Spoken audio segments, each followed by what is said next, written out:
जय श्री राम मित्रों। आज भारत और विश्व की खबरें आपको हम बताते हैं। आप जैसा कि जानते हैं कि इस समय विश्व में लगभग शांति का माहौल है, लेकिन ईरान और अमेरिका के बीच में तानातनी का माहौल है। जंग कब छिड़ जाए कुछ पता नहीं है, क्योंकि जो तेल के भाव हैं वो चढ़ ही रहे हैं, और वो तभी चढ़ते हैं जब ईरान से कॉन्फ्लिक्ट की संभावनाएं होती हैं। आज आप जान रहे हैं कि लगभग $70 तक कच्चा तेल पहुंच गया है। और बाकी आप जानते हैं, यूक्रेन और रूस का जो युद्ध चल रहा है उसमें भी शांति के ही संकेत आ रहे हैं।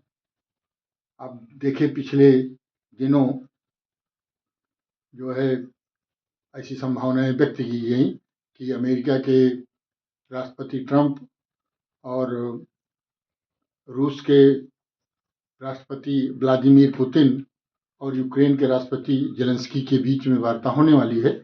तो ऐसा उम्मीद किया जा रहा है कि यहाँ पर से भी संकट कम होने की संभावनाएं हैं। आज आप जानते हैं कि भारत में अगर आप देखें आर्थिक मोर्चे पर, तो अमेरिका के साथ ट्रेड डील हो जाने के बाद लगभग भारतीय बाजार आगे बढ़ने की स्थिति में है। 3 दिन से बाजार आगे बढ़ रहा है, और हर मोर्चे पर जो है भारत विकसित देशों में, विकासशील देशों में वो अपना नाम रख रहा है। बाजार हमारा आगे जाने की उम्मीद है। और सोने चांदी के भाव तो काफी बढ़ गए थे, लेकिन इस समय सोना लगभग 1,56,000 के आसपास भारत में बिक रहा है। और चांदी बहुत वोलाटाइल है, सुबह कोई रेट, शाम को कोई रेट। तो चांदी का जो भाव है वो 2,44,000 से लेकर के 2,60,000 के बीच में भारत के बाजारों में मिल रहा है। और भारतीय बाजार का जो मुख्य है, जैसे निफ्टी 50 अब उसमें आगे बढ़ने की संभावनाएं हैं। फिलहाल अगर आज के रेंज के हिसाब से देखें तो मैं समझता हूं कि निफ्टी 25,775 से 25,875 इसी के बीच में निम्न नीचे वाला रेंज इसके पास रहेगी, और जो ऊंचे वाली रेंज है वो 26,000 पार कर जाएगा, या 26,125 तक पहुंच सकता है, ऐसा अनुमान किया जा सकता है। ये तो हमारे भारत के बाजार के संबंध में है, और अगर यही तेजी चली तो बाजार और आगे भी बढ़ सकता है, क्योंकि इस समय कोई फंडामेंटली भारत की बाजार में कमी नहीं है। और आप देखते हैं राजनीतिक जगत में भारत में, तो आपने देखा है 4 फरवरी 2026 को की घटनाएं, तो आपको मालूम होगा। मैं बता देना चाहता हूं कि 4 फरवरी 2026 क्यों चर्चा में आया। आप जानते हैं कि महामहिम राष्ट्रपति के अभिभाषण के बाद उसके बाद ये धन्यवाद प्रस्ताव होता है, और सबसे अंत में प्रधानमंत्री नरेंद्र मोदी को 5 बजे संसद में जवाब देना था, लेकिन विपक्ष के नेता को ये अवसर दिया गया, राहुल गांधी जी को। तो राहुल गांधी जी वो राष्ट्रपति के अभिभाषण पर धन्यवाद देने को कौन कहे, वो तमाम उलूल जुलूल बातें करने लगे, और एक पुस्तक का हवाला देने चाहते थे जो कि हमारे पूर्व सेनाध्यक्ष द्वारा लिखी गई थी, यद्यपि वो पुस्तक अभी तक प्रकाशित नहीं हुई है, इसलिए लोकसभा अध्यक्ष ने उसका विरोध किया।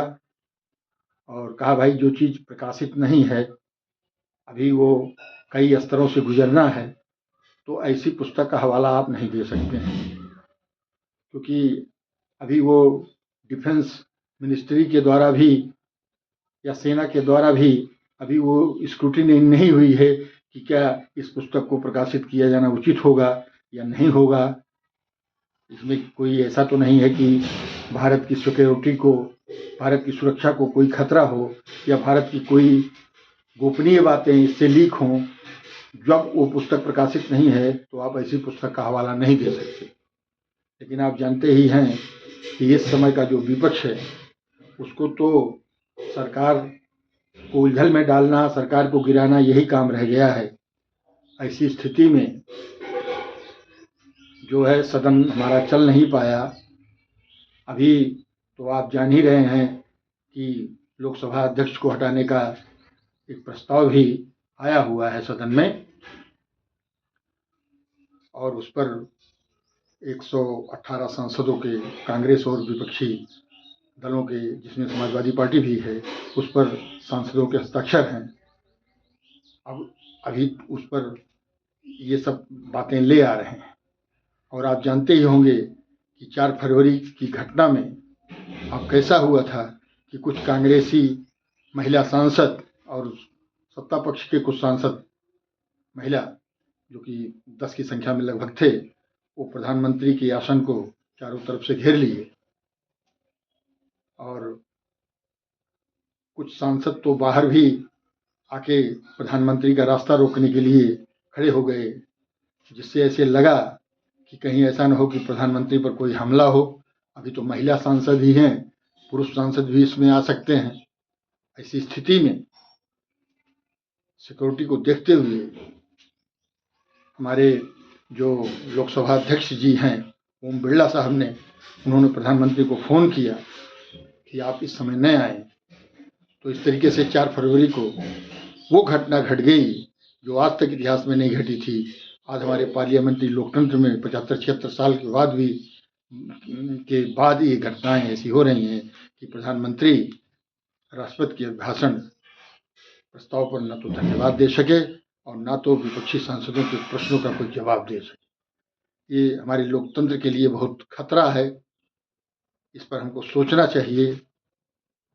और अब लोग ये भी कहते हैं कि जो लोकसभा अध्यक्ष जी हैं, अगर राहुल गांधी इतनी दुष्टता और उद्दंडता कर रहे हैं, जैसे किरण रिजिजू ने कहा कि विपक्ष के नेता राहुल जी गुंडई पे आमादा थे। अगर ऐसा है, कोई आदमी संसद भवन के अंदर में से गुंडई करता है, तो क्या हमारे संसद का कानून ऐसा नहीं है कि उसको जवाब दें, उसके खिलाफ कार्रवाई करें? लेकिन हमको तो ऐसा नहीं दिख रहा है। अब सत्ता पक्ष ये भी सोच सकता है कि भाई ये सब करेंगे तो विपक्ष और उद्वेलित होगा। तो एक संकटग्रस्त स्थिति हमारे भारतीय सदन में पहुंच गई है। कोई सकारात्मक बातें नहीं हो पा रही हैं। ये कुल मिला के आज की हमारे देश की स्थिति है। और अगर आप लोगों को ये जानकारी अच्छी लगी तो लाइक करें, शेयर करें, कमेंट करें और हमारे चैनल को सब्सक्राइब करें। धन्यवाद दोस्तों। जय श्री राम।